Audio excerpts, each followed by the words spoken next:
Un scénario tragique. Le 18 juin dernier, 5 passagers sont montés à bord du Titan pour découvrir l'épave du Titanic. Moins d'une heure après avoir entamé sa descente dans les profondeurs de l'océan Atlantique, le submersible de l'entreprise OceanGate Expeditions a perdu tout contact avec le Polar Prince, un bateau de recherche canadien qui était chargé de l'escorter. Après 4 jours de recherche, des débris du sous-marin ont été retrouvés. Les autorités OceanGate ont révélé que le Titan a subi une implosion catastrophique à cause de la pression de l'eau, entraînant la mort des voyageurs. Si l'enquête se poursuit pour connaître les causes de cet accident, certaines rumeurs ont commencé à jaillir au sujet d'une adaptation de ce drame en un long métrage. Très vite, le nom de James Cameron a circulé. Selon The Sun, le réalisateur du film Titanic serait en pourparlers avec une importante plateforme de streaming. La star hollywoodienne Matt Damon ferait partie de la short-list du casting. Un projet qui n'a pas tardé à agacer James Cameron, anéanti par l'issue fatale de cette expédition.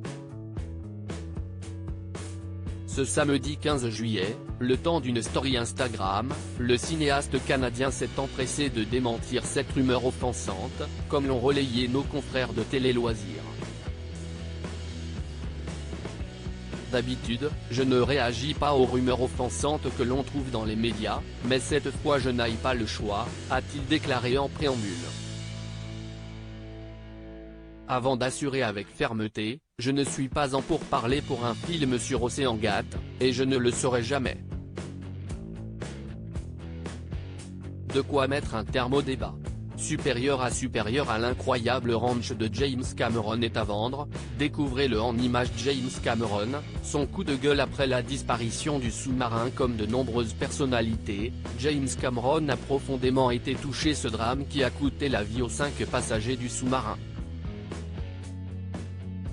Dans une interview accordée à la chaîne américaine C, le 22 juin dernier, le réalisateur de la saga Avatar est revenu sans langue de bois sur ce drame. Celui qui a récemment vendu son incroyable ranch s'est indigné du manque de mesures de sécurité mises en place, expliquant que de nombreux avertissements de spécialistes d'exploration sous-marine avaient été ignorés par OceanGate. Un certain nombre des principaux acteurs de la communauté des ingénieurs spécialisés dans la submersion profonde ont même écrit des lettres à l'entreprise pour lui dire que ce qu'elle faisait était trop expérimental pour transporter des passagers, a-t-il indiqué. Bouleversé, James Cameron, qui était proche de l'explorateur Paul-Henri Nargeolet, s'est étonné de la similitude avec la catastrophe du Titanic. Le capitaine a été averti à plusieurs reprises de la présence de glace devant son navire, et où il a pourtant foncé à pleine vitesse dans un champ de glace par une nuit sans lune. Qu'un drame très similaire, où les avertissements ont été ignorés se produise au même endroit, si est tout simplement stupéfiant, a-t-il ajouté au cours de cet entretien. Crédit Photo, agence.